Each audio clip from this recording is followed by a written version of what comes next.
In this video, we'll look at a couple of tips that will help you be a little safer on the internet. One thing to be aware of is that your browser keeps track of what you did. This is called the history, and it records where you've been for the past week or two.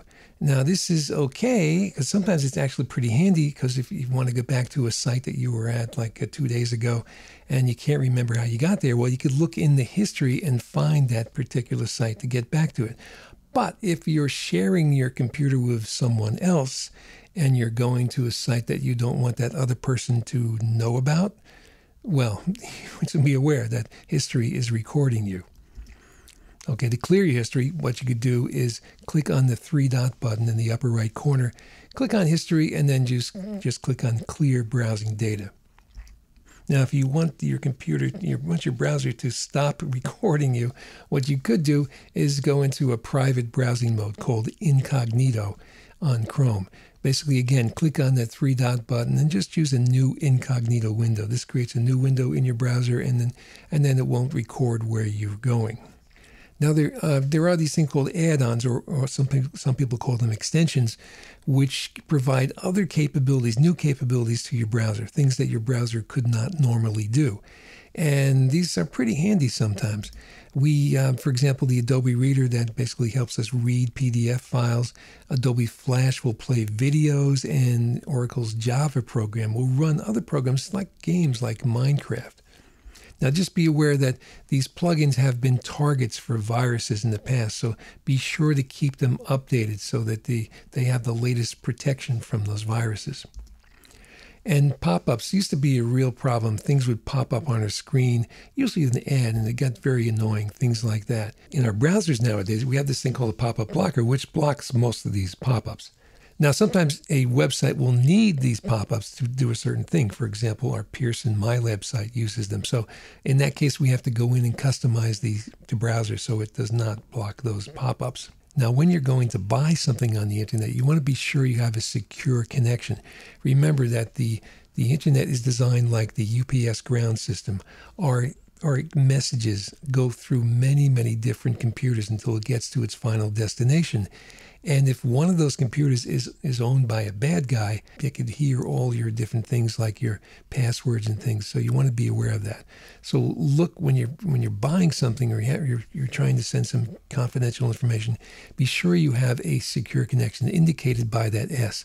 That indicates that the connection is encrypted, that your information is encrypted, so as it goes through all the different computers, nobody knows what's going on there. They use this thing called SSL security protocol. And if it's not secure, then don't send passwords, credit card numbers, or social security numbers. Just be very careful about that. Now, a couple of tips when shopping on the internet. First of all, avoid public computers, things like the ones in the library. Just be aware that somebody could have installed some spyware on those computers. Also, beware of public Wi-Fi. There could be someone eavesdropping on the communication. Shop at reputable sites that are located preferably in the United States so you know more about them. And use a credit card, not a debit card, if you can. What's wrong with a debit card? Well, the credit cards are good because they have a limit. Okay, if you're a victim of fraud, your penalty, your obligation is very small, maybe $50. But a debit card, the bad guys can clean out your bank account, and yes, you can go to the bank, but it's very difficult to get any restitution from them in that case. So if you can use a credit card, you have more protection when you're dealing with some fraudulent website. And of course, when you make a transaction, get and save a confirmation number, just so you can prove at some later time in the future that you actually did send this money or paid for this particular thing. And a couple tips about social media. Just be careful. Regard the internet as being forever. Whatever you put out on the internet, think of it as being there forever. Yes, you can delete it from Instagram and Facebook, but maybe not. And they may keep their information there for a longer time. And there are programs out there that will take snapshots of the internet at particular times. So yes, you may delete it, but there could be a snapshot of that information out there on the internet, which will be there for a long, long time.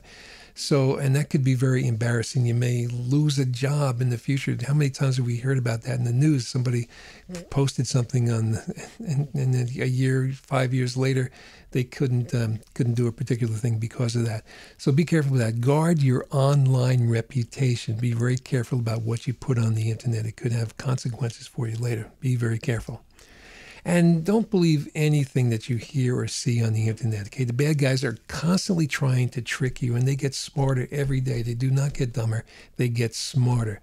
So be careful. Check it, and then believe it. If it looks okay, then believe. But when you see something the first time, just be very, very suspicious about it. Good. Okay, so those are a couple tips. We'll talk more about internet security later on, but right now we just wanted to get to just outline a few tips to protect you. And now what we'll do in the next video is just do a review of what we covered so you'll be prepared for the homework.